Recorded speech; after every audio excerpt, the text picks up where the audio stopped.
In the name of the Father, and of the Son, and of the Holy Spirit. Amen.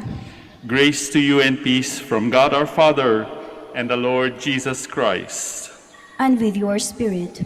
Brothers and sisters, let us acknowledge our sins. We are sinners, and so prepare ourselves to celebrate the sacred mysteries. Sagot po kayo ng malakas, ha? You were sent to heal the contrite of heart. Lord, have mercy. Lord, have mercy. You came to call sinners. Christ, have mercy. Christ, have mercy. You are seated at the right hand of the Father to intercede for us. Lord, have mercy. Lord, have mercy. And may Almighty God have mercy on us, forgive us our sins, and bring us to everlasting life. Amen. Let us pray. Almighty, ever-living God, look with compassion on our weakness and ensure us your protection by stretching forth the right hand of your majesty through our Lord Jesus Christ, your Son, who lives and reigns with you in the unity of the Holy Spirit, God, forever and ever. Amen. Please be seated. A reading from the book of the prophet Isaiah. Thus says the Lord, if you remove from your midst oppression, false accusation, and malicious speech, if you bestow your bread on the hungry and satisfy the afflicted, then light shall rise for you in the darkness, and the gloom shall become for you like midday. Then the Lord will guide you always and give you plenty even on the parched land. He will renew your strength, and you shall be like a watered garden, like a spring whose water never fails.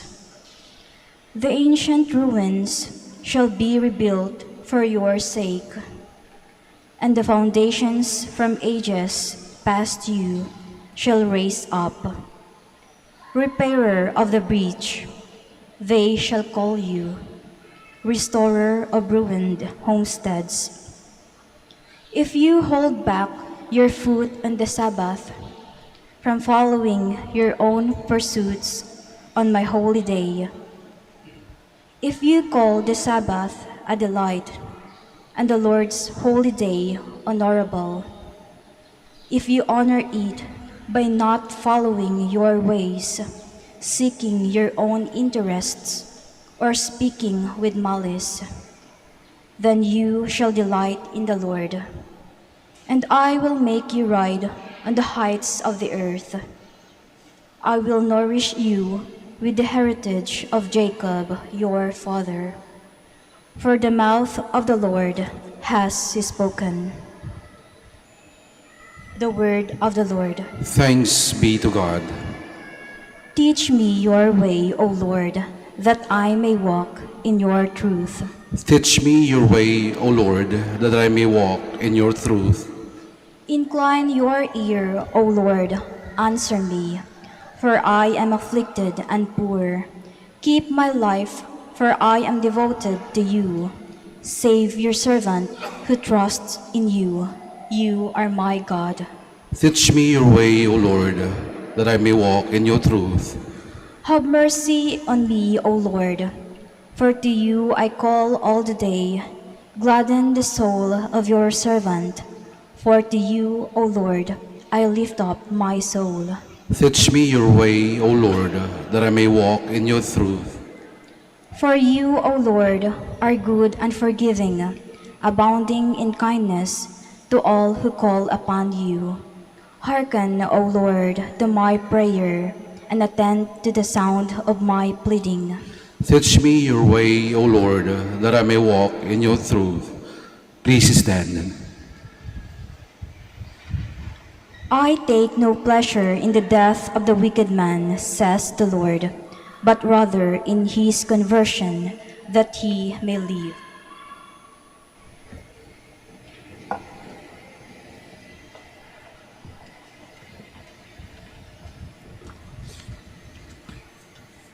The Lord be with you.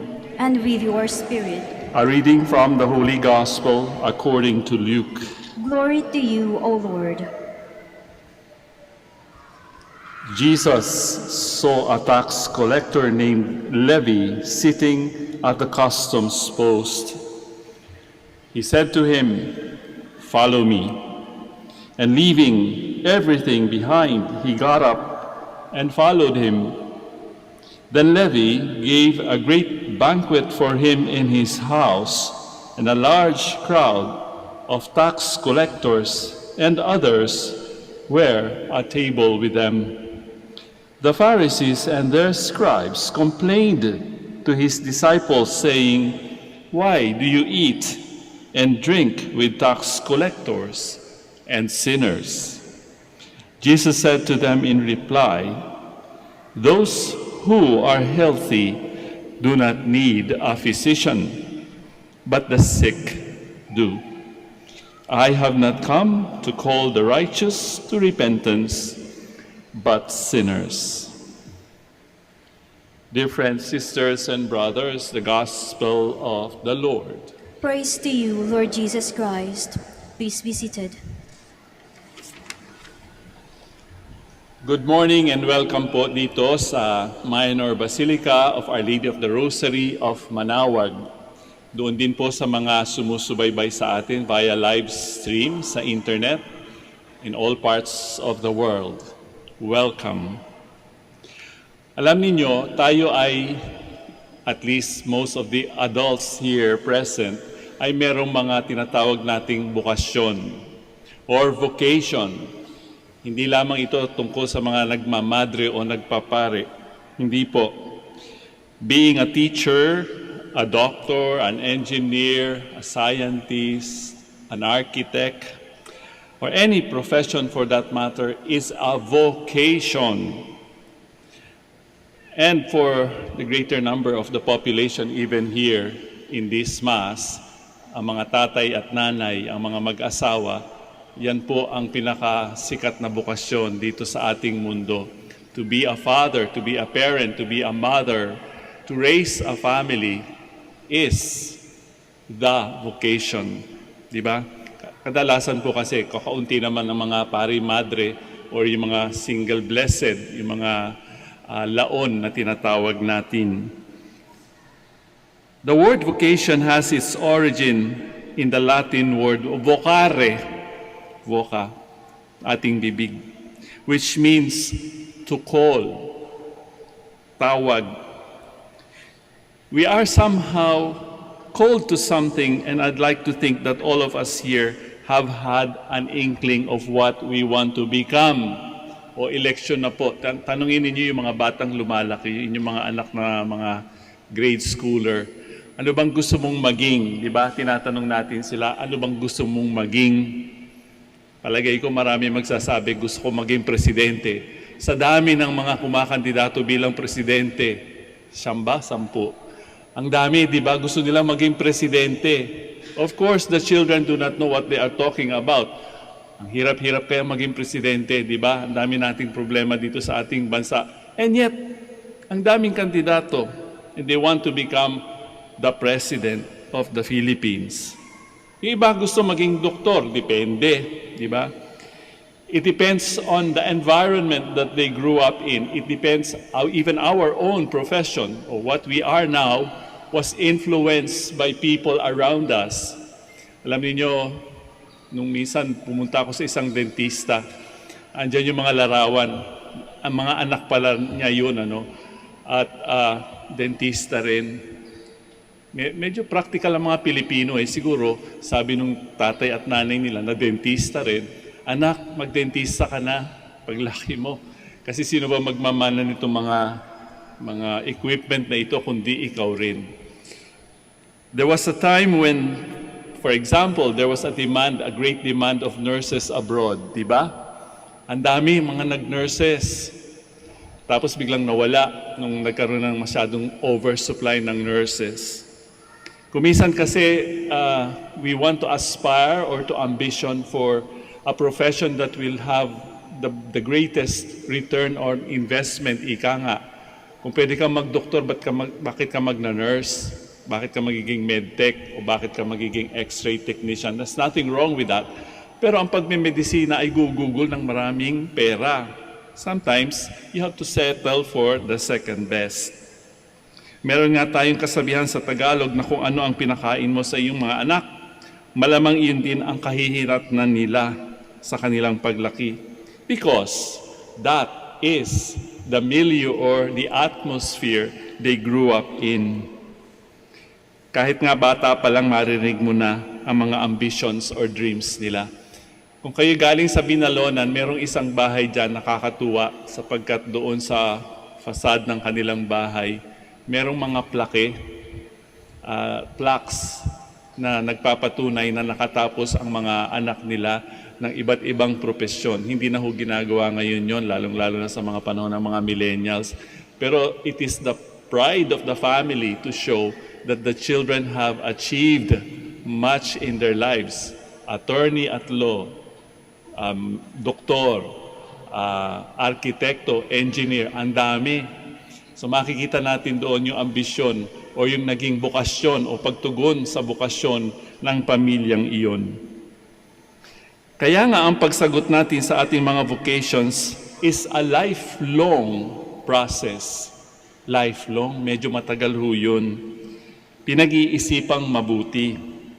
Halimbawa, kung ikaw ay magpapamilya, siyempre kailangan mo magkaroon ng source of income to support your family.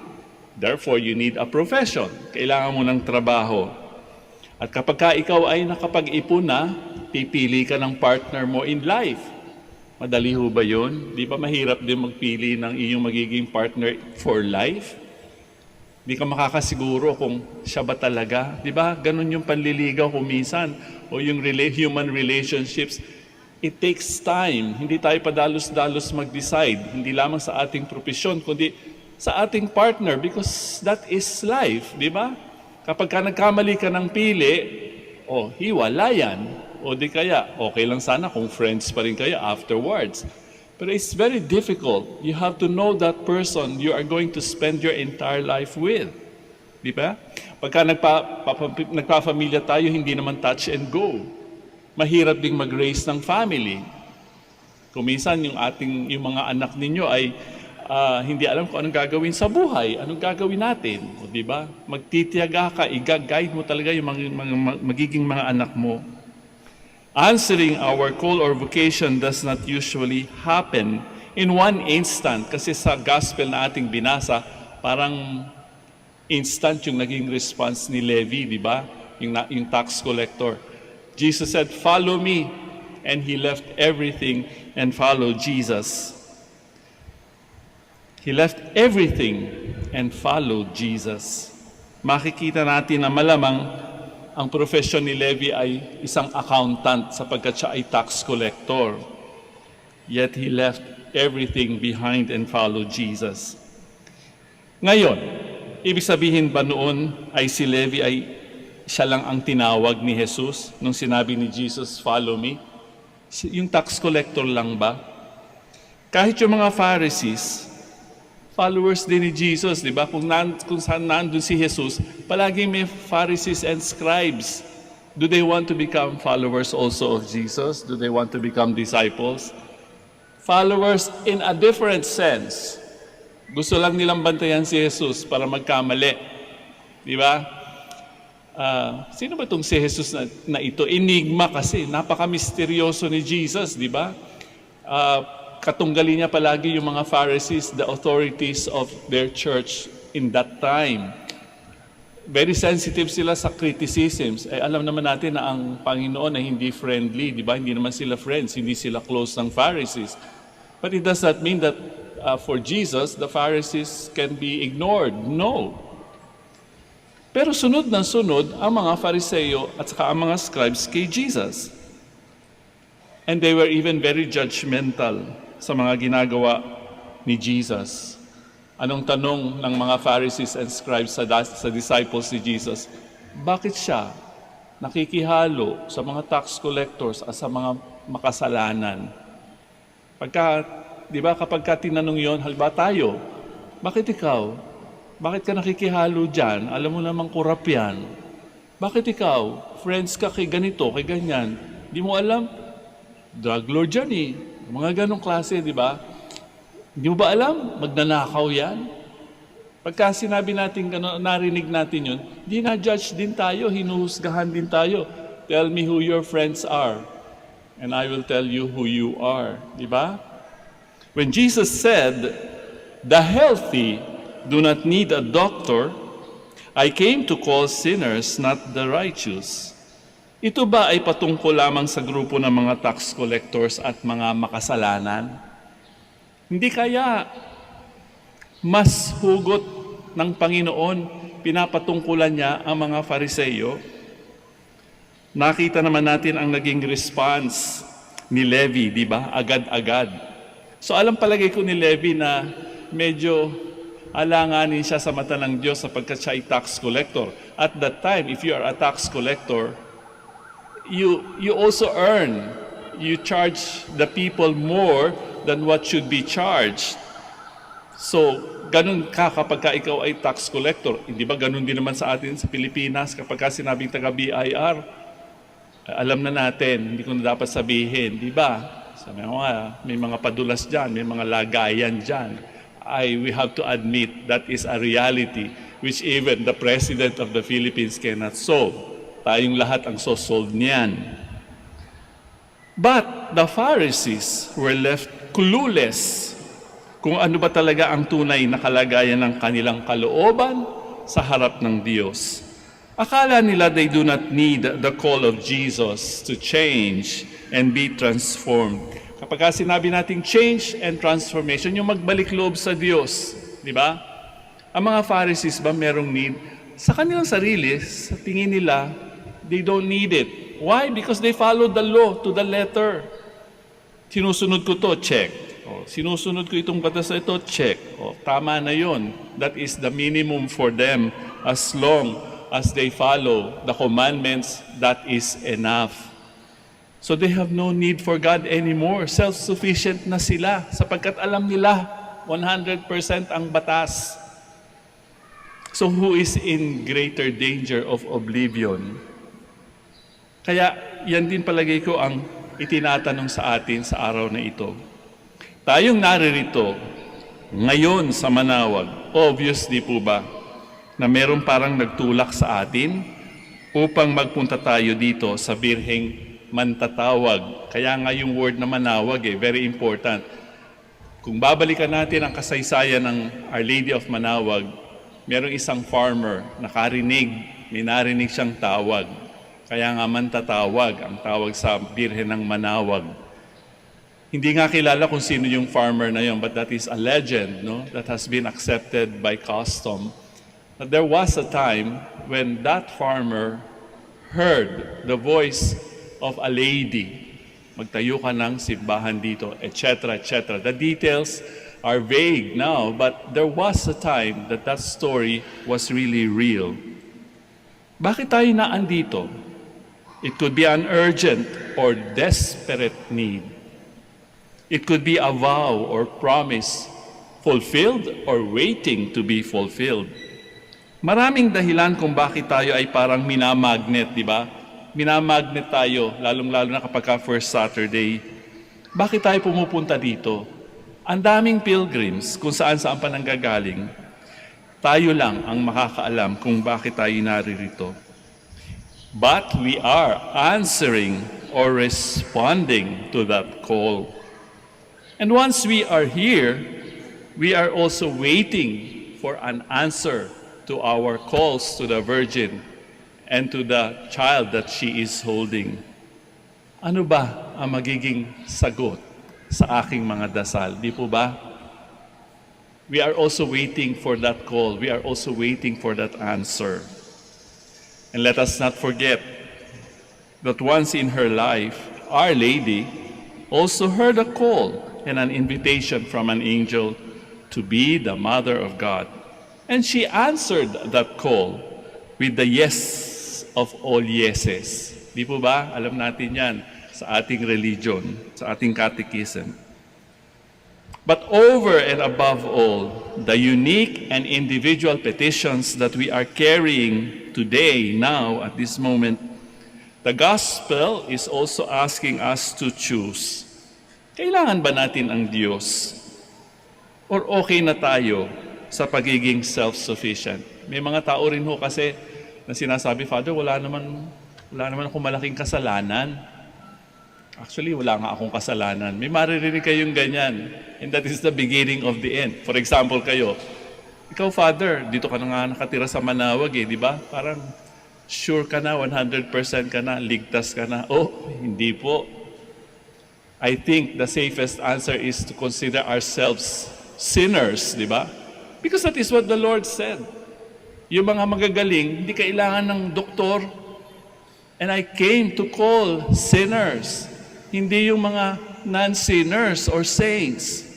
Kung meron tayo dito, sasabihin, Father, okay na ako, santo na ako. Ang laking pagkakamali, di ba? Kaya nga, merong game kung minsan pipili kayo multiple choice. A, B, C. Hindi nyo alam kung ano yung tamang answer. Dalawa lang ang pagpipilian natin sa araw na ito. Kanino ba tayo pipila? Sa pila ng mga Fariseyo? O sa pila o linya ni Levi a sinner? Actually, silang dalawa nangangailangan ng Diyos, di ba? Lalong-lalo na ang mga Fariseyo, akala lang nila na okay na sila, hindi na nila kailangan ang Diyos. Pero alam na natin kung saan tayo pipilang lahat, di ba? Doon sa linya ng sinner, nakalagay sinner. Pagka ayaw nyo doon sa sinner, saan kayo pipila? O di ba, there's only one choice actually. We have to consider ourselves sinner so that the Lord will come and transform and change us para magbalik loob tayong lahat sa Diyos sa panahon na ito ng Kwaresma. We now stand and offer our prayers and petitions. Sagot po kayo ng malakas ha. Christ came to call sinners, offering them salvation. With humility of spirit and aware of His call, let us bring our prayers to the Father. So for each petition we shall say, with conviction po Divine Healer, make us whole. Divine Healer, make us whole, that the Church may be seen as the healing home of the weak and the sinful. Let us pray to the Lord. Divine Healer, make us whole, that through the intercession of the Blessed Virgin Mary, may peace prevail among the nations of the world through the mercy that they show to one another. Let us pray to the Lord. Divine Healer, make us whole, that unity may grow in our nation through the citizens' respect for one another. Let us pray to the Lord. Divine Healer, make us whole, that at work and in our families we may not be fault finders. Let us pray to the Lord. Divine Healer, make us whole, that the dead may experience the saving power of God. Let us pray to the Lord. Divine Healer, make us whole.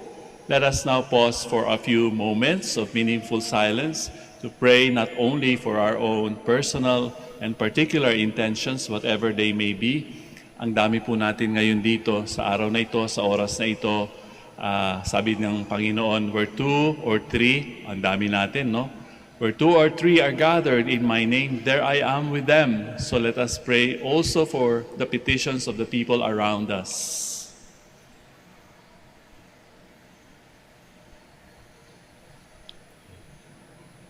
For all these intentions, Lord, we pray. Divine Healer, make us whole. Father, this season of Lent, even as we seek righteousness, keep us from self-righteousness. As we look forward to the Savior for mercy, may we participate in His saving action by forgiving those who have sinned against us. We ask this through the same Christ, our Lord. Amen. Please be seated.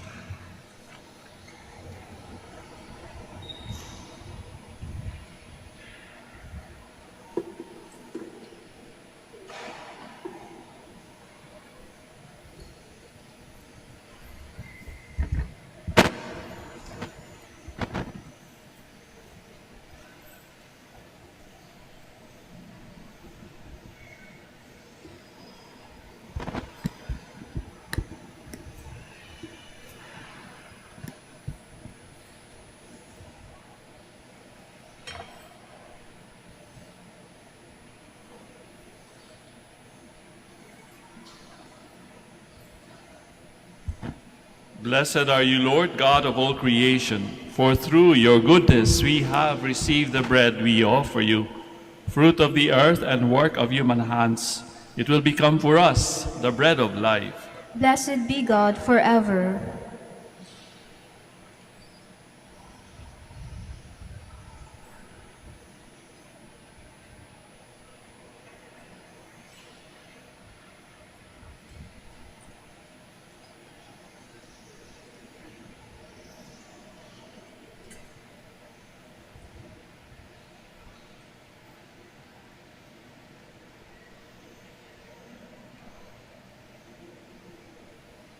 Blessed are you, Lord, God of all creation, for through your goodness we have this wine to offer you, fruit of the vine and work of human hands. It will become for us our spiritual drink. Blessed be God forever.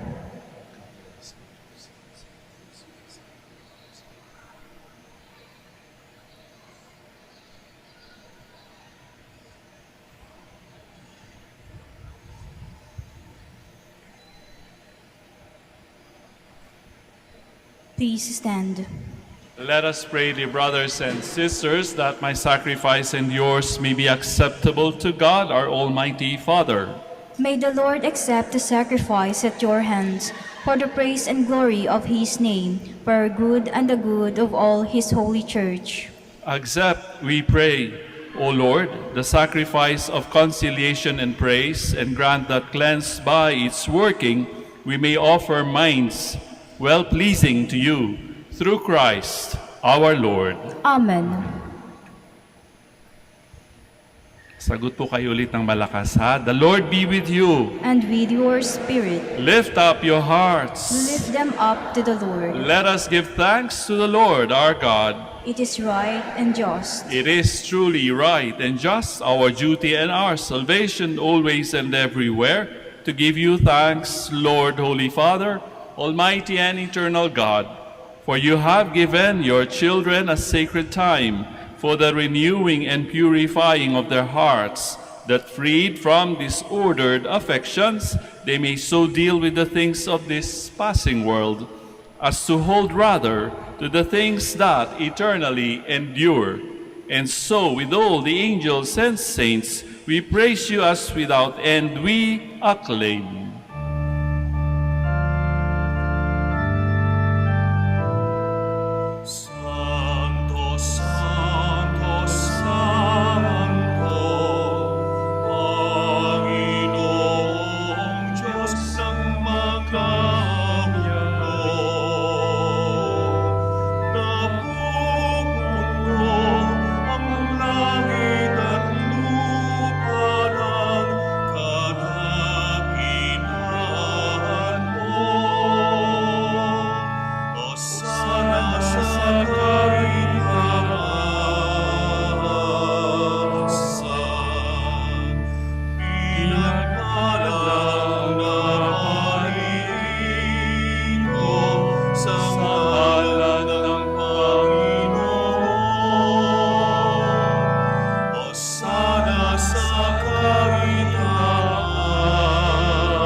Please kneel.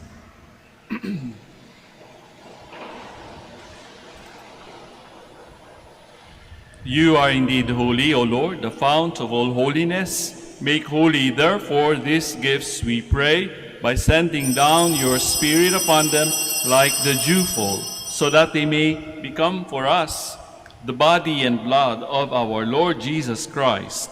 At the time he was betrayed and entered willingly into his passion, he took bread and, giving thanks, broke it, gave it to his disciples, saying, "Take this, all of you, and eat of it. For this is my body, which will be given up for you."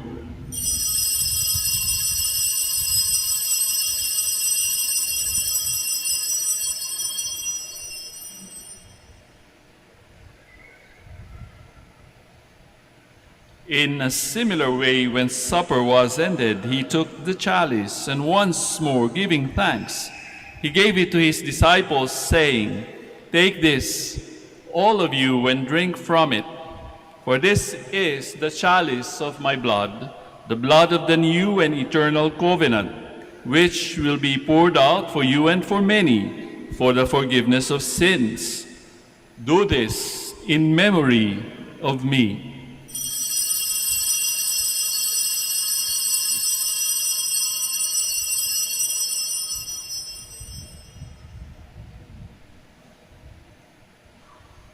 The mystery of faith. When we eat this bread and drink this cup, we proclaim your death, O Lord, until you come again. Therefore, as we celebrate the memorial of his death and resurrection, we offer you, Lord, the bread of life and the chalice of salvation, giving thanks that you have held us worthy to be in your presence and minister to you. Humbly we pray that partaking of the body and blood of Christ, we may be gathered into one by the Holy Spirit. Remember, Lord, your church spread throughout the world and bring her to the fullness of charity, together with Francis, our Pope, Socrates, our Bishop, Fidelis' assistant bishop, and all the clergy. Remember also our brothers and sisters who have fallen asleep in the hope of the resurrection, and all who have died in your mercy. Welcome them into the light of your face.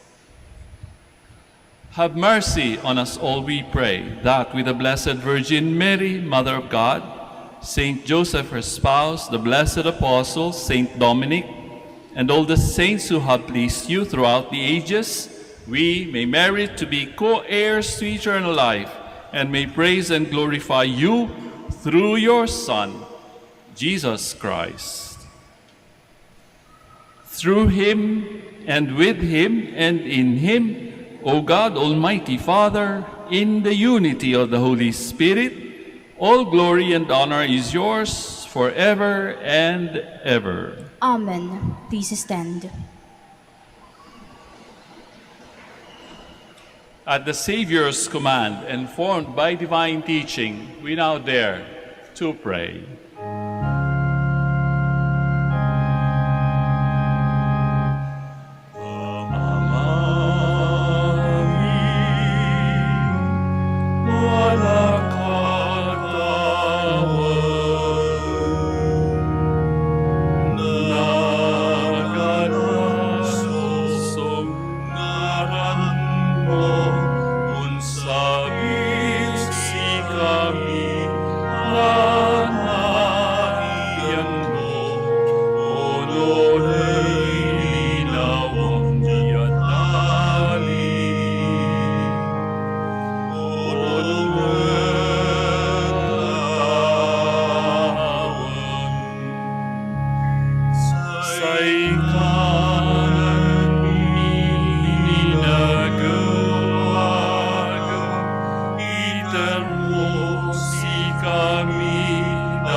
Deliver us, Lord, we pray, from every evil. Graciously grant peace in our days, that by the help of your mercy we may be always free from sin and safe from all distress, as we await the blessed hope and the coming of our Savior, Jesus Christ. For the kingdom, the power, and the glory are yours, now and forever. Lord Jesus Christ, who said to your apostles, "Peace I leave you, my peace I give you. Look not on our sins, but on the faith of your church, and graciously grant her peace and unity in accordance with your will, who live and reign forever and ever. Amen. The peace of the Lord be with you always. And with your spirit. Let us now offer each other the sign of Christ's peace. Sa inyo pong lahat, peace be with you.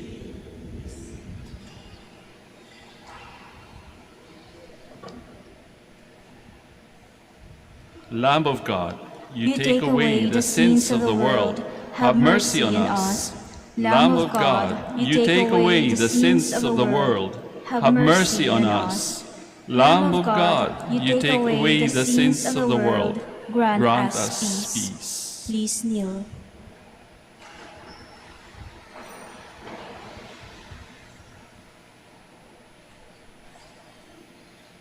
Behold the Lamb of God. Behold him who takes away the sins of the world.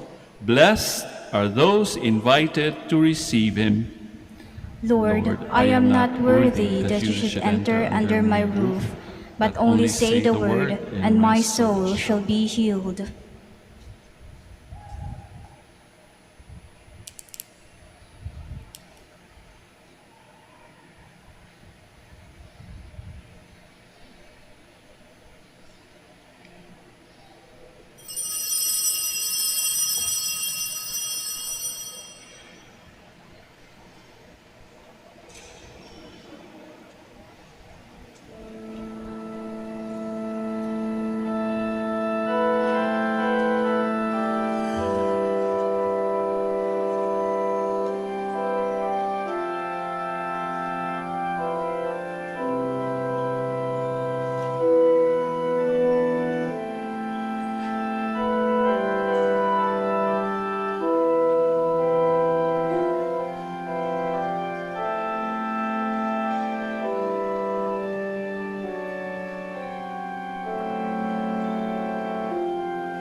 I came to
Please kneel.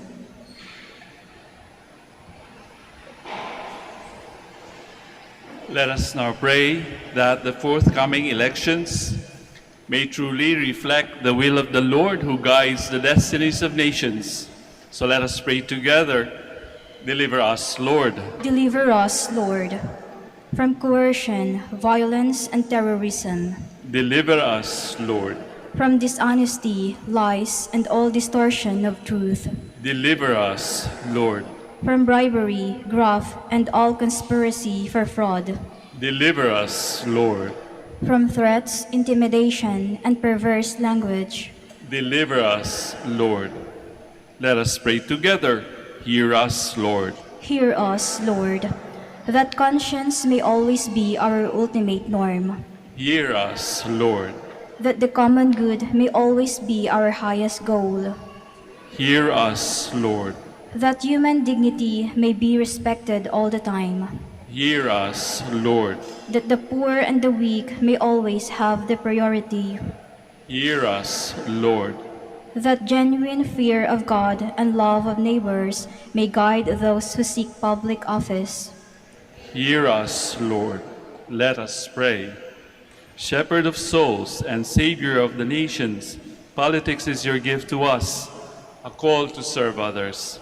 May our political engagement for voters and candidates bring glory to your loving name and help us grow in holiness forever and ever. Amen. Please stand. Let us pray. Nourished with the gift of heavenly life, we pray, O Lord, that what remains for us a mystery in this present life may be for us a help to reach eternity through Christ our Lord. Amen. So once again, brothers and sisters, marami pong salamat sa inyong pakikiisa sa amin sa pag-aalay ng misang ito.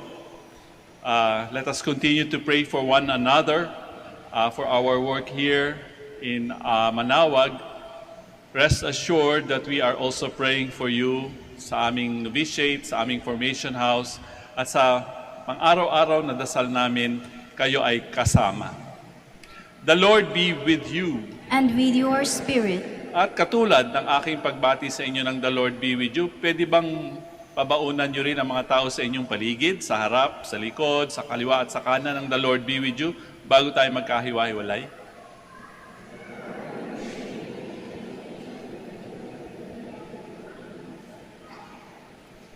And may Almighty God bless you all, the Father, the Son, and the Holy Spirit.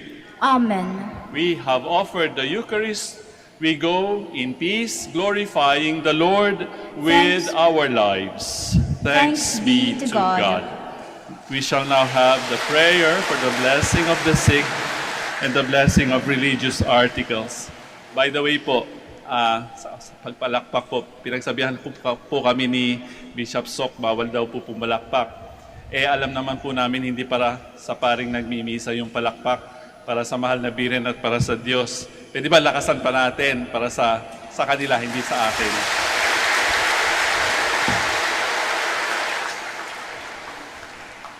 God, our Almighty Father, by your blessing you give us strength and support in our frailty. Turn with kindness toward our sick brothers and sisters.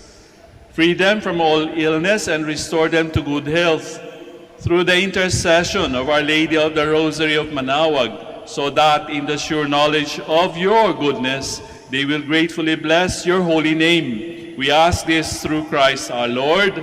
Amen. In memory of the mysteries of the life, death, and resurrection of our Lord Jesus Christ, and to the honor and glory of the Blessed Virgin Mary, Mother of Christ, Mother of the Church, Our Lady of the Rosary of Manaoag, may these rosaries, images, candles, oil, and other religious articles be blessed and made holy in the name of the Father, and of the Son, and of the Holy Spirit. Amen. Amen.